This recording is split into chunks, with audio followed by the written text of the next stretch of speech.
এই সে আমাদের ভাইরাল মাসুদ ভাই। মাসুদ ভাইয়ের ভিডিও খুবই ভালো হয় এবং ভাই অনেক ফানি ভিডিও তৈরি করে। মাসুদ ভাই কিছু বলেন। মাসুদ ভাই কেমন আছেন? মাসুদ ভাই কেমন আছেন? ভালো আছেন। আমাদের বাগোয়ানে বাসা মাসুদ ভাইয়ের, খুব ভালো মনের মানুষ। ভাইয়ের বয়স কিন্তু অনেক বেশি, ভাই এমনি হাইট একটু ছোট।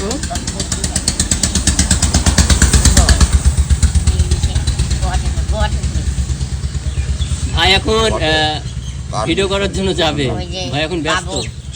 বাবু ই করতো, খাজনা দিয়ে করতো না। বাবু না মরেনি তো। বাবু মরেনি? জি না। বাবু দাদু শ্বশুরের নাম কি? দাদু শ্বশুরের নামই তো বাবু, আর আমার শ্বশুরের নাম আনারুল। আনা, ও মারা গেছে। মাসুদের ছেলে মেয়ে কয়টা এখন? মাসুদ ভাই আল্লাহ ছেলে দিয়েছে তো। জি একটা ছেলে। মাশাআল্লাহ মাশাআল্লাহ।